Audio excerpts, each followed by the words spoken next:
Did you like it, Deirdre? I've been working on it since the last meeting of the poetry club. You said write what you know. It's sentimental. It's emotionally dishonest. It implodes into nothingness. I was bored.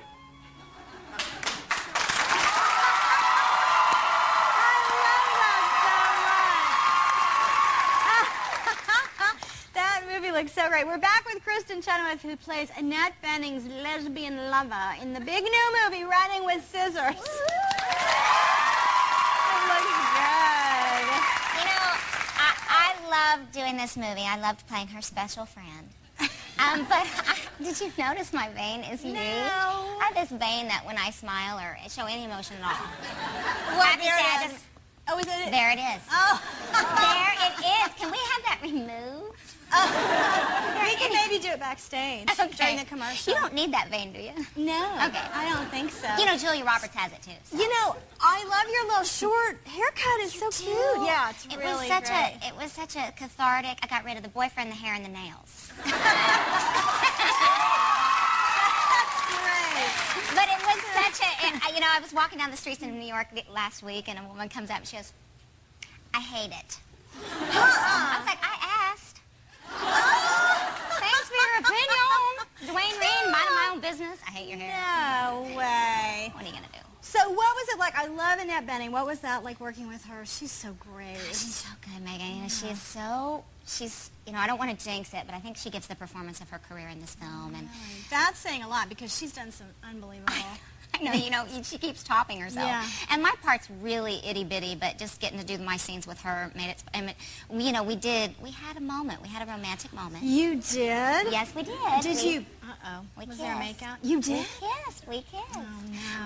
She has very soft lips. Good to know. And she has beautiful eyes, and I told her, if you're not taking me to a dinner and a movie, it's over after this. Done. Well, that's as any girl should. You gotta stand up for yourself. That's right. So the last time I saw you, you had been to, of all things, a NASCAR event. When I think of NASCAR, I do not think of you. Did you wear this outfit? No, I wore a fire suit. Okay. And it was huge. I was like, do you have petite? They were like, no. But what they had me do was sing the national anthem, which was the fun part. Well, the fun part. But then they had me do this thing called Wally's World. Do you guys know what Wally's World is?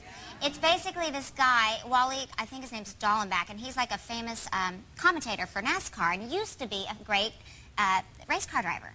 And basically, he puts a camera in his car right in front of your face and does the interview.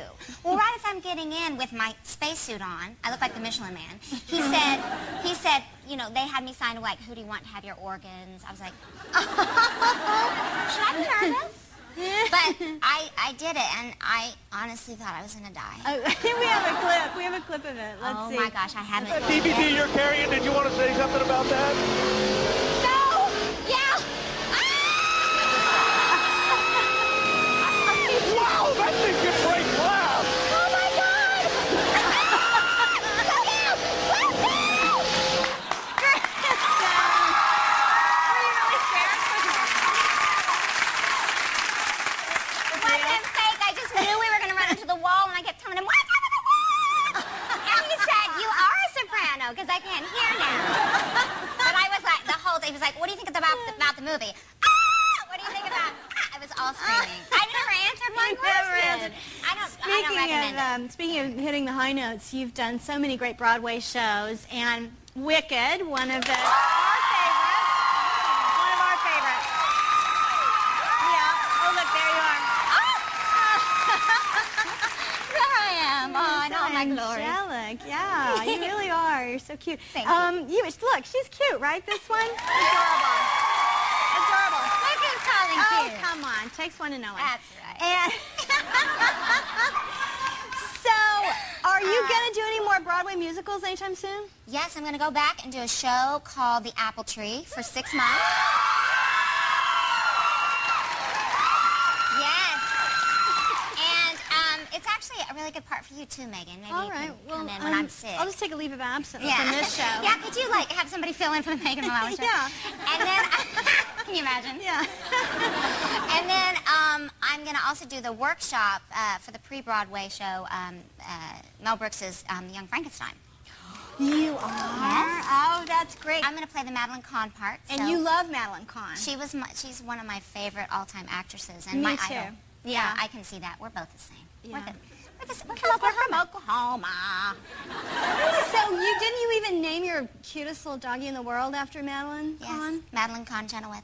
I forgot it was the whole name. It's Madeline. not just Maddie or Madeline Kahn. It's Madeline Kahn Chenoweth. MKC. And she is recently gained a few pounds, but she's still very, very cute. She's a cute, teeny-weeny little, what kind of dog She's is a that? Maltese. They're hypoallergenic, and they don't shed. Yeah. Poodles. Poodles are hypoallergenic, too.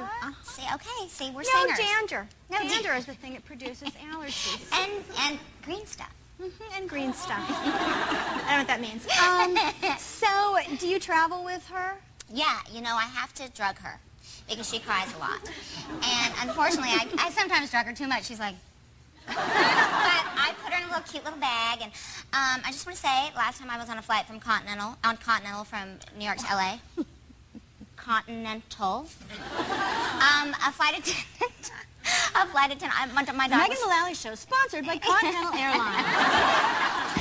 I'm sure there's a lot of wonderful flight attendants on Continental, but I got the mean one. Oh, there's a bad apple in every group. There is, and I walk on with my little dog, and, you know, me, I'm like, hi.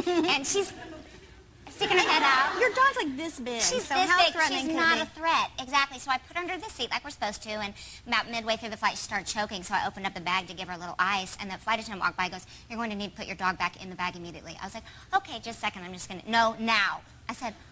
Oh, okay, she's choking. Don't talk back to me. What? I was like, oh, no, she didn't. She really said that? Yes. And I said, you know, you don't have to be mean. Like, you don't have to be rude. And she was like, we will see you at the end of the flight. So then I was like, So at the end of the flight, she was like, the captain would like to see you. And I had to wait for everybody to get off the plane. I was like, oh my God, I'm sweating. Oh my God, I'm going to be arrested. I'm never going to get to go home to Texas because Continental's the only straight flight there. So basically, the captain came out, and I was all nervous, and he goes, oh, my daughter loves you. I was like, what can we make? Because I was sort of crying because I'm emotional. And I was like, she hurt my feelings. And he goes, what can we do to make it better? I was like, I can have an apology from that lady. And he goes, well, she's really not a dog person, but I can promise you will never be treated that way again. Isn't that sweet? Oh, good for you. That's fantastic. So, now you're busy, you're running around, you're doing movies, you're doing Broadway shows, and it's tiring. Do you ever get any rest at all?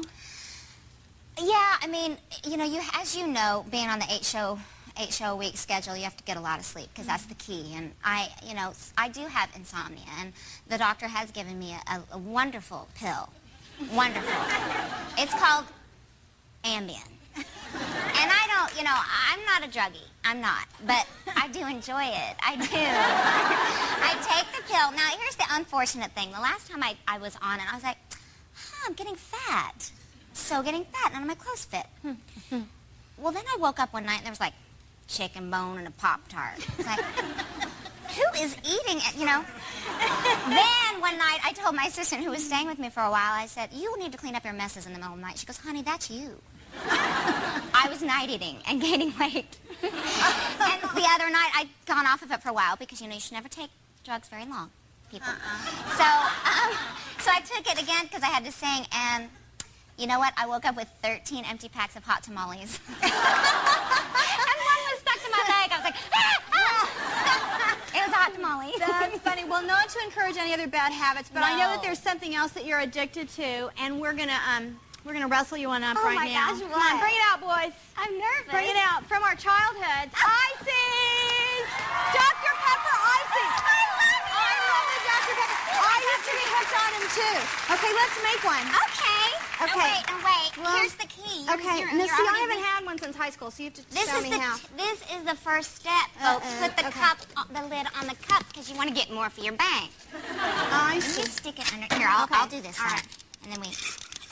Oh my. See, I do like the Dr. Pepper flavor, I must say. And you know, on some 7-Elevens they have Diet Dr. Pepper. Mine's a little. You're going right on up to This is fantastic. Okay. Oh, Here I you go. love you so much. what? Mine's dirty now because I touched it. Here, that's all right. And then they have the little spoon. I love it. Go see Kristin's new movie, Running with Scissors, in a theater near you. After the break, I get up close and personal with the Sweet Potato Queen.